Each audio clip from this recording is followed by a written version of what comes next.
دنیا کی پہلی خاتون ہائی جیکر جس نے طیارہ ہائی جیک کرنے کے لیے 6 پلاسٹک سرجری کروائیں۔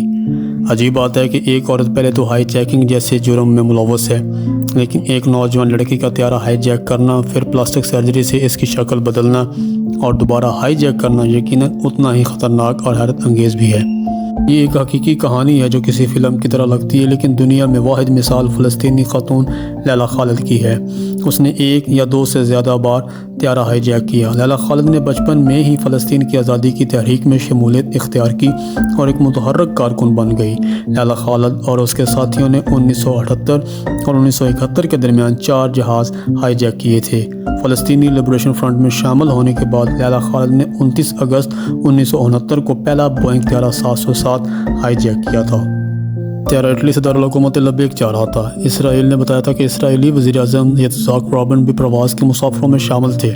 جیسے یہ طیارہ ایشیا کی فضائی حدود میں داخل ہوا، مسافروں کو یرغمال بنایا گیا اور فلسطین کی آزادی کا مطالبہ کیا گیا۔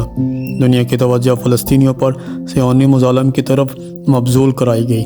مذاکرات کے بعد تمام مغویوں کو اسرائیلی جیلوں میں قید فلسطینیوں کی رہائی اور ہائی جیکروں کی بحفاظت واپسی کی شرط پر رہا کیا گیا۔ دنیا بھر کے ٹیلی ویژن چینلز اور اخبارات لیلا خالد کے انٹرویوز نشر اور شائع کرتے ہیں۔ وہ عالم اسلام کی سٹار بن گئیں۔ اس کی پینٹنگز پہلے کی کسی بھی مسلمان خاتون سے زیادہ مقبول ہوئیں۔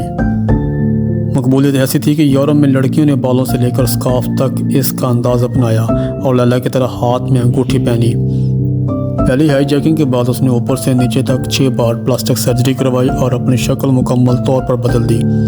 اگلے سال 6 ستمبر 1970 کو اس نے اپنے ایک ساتھی کے ساتھ مل کر ایمسٹرڈیم سے نیو یارک جانے والی پرواز کو ہائی جیک کرنے کی کوشش کی، لیکن کوئی فائدہ نہیں ہوا۔ طیارہ برطانیہ کے ہوائی اڈے پر اترا۔ لیلا کے ساتھی کو گولی مار کر ہلاک کر دیا گیا اور اسے گرفتار کر لیا گیا۔ 1 ماہ سے بھی کم عرصے بعد ایک اور طیارہ فلسطینی عسکریت پسندوں نے ہائی جیک کر لیا۔ مسافروں کو یرغمال بنا لیا گیا۔ مذاکرات کی میز پر لیلا خالد کی رہائی کا مطالبہ کیا گیا اور اسی طرح لیلا خالد کو جیل سے رہا کر دیا گیا۔ اس نے اپنی سوانح عمری میرے لوگ زندہ رہیں گے میں اپنی کہانی لکھی ہے۔ یہ ایک دل دہلا دینے والی کہانی ہے۔ یہ کتاب 1973 میں شائع ہوئی، جبکہ لیلا خالد کی زندگی پر ایک فلم 2005 میں بنائی گئی۔ فلم کا نام لیلا خالد ہائی جیکر ہے اور اسے ایمسٹرڈیم فلم فیسٹیول میں خوب پذیرائی ملی۔ یورپ کی خواتین امت مسلمہ کی بہادر خاتون کا فیشن شوق اور ذوق سے کرتی تھیں، لیکن آج امت مسلمہ کے نوجوان لڑکے اور لڑکیاں اپنی تاریخ کے عظیم ہیروز کی تاریخ کو بھول کر کسی اور طرف مڑ چکے ہیں۔ ہماری نئی نسل کی خواتین ناچنے کی خاطر نام نہاد آزادی کی تحریکوں میں دوسروں کی خوشنودی کے لیے اپنی عزتیں قربان کرتی ہیں۔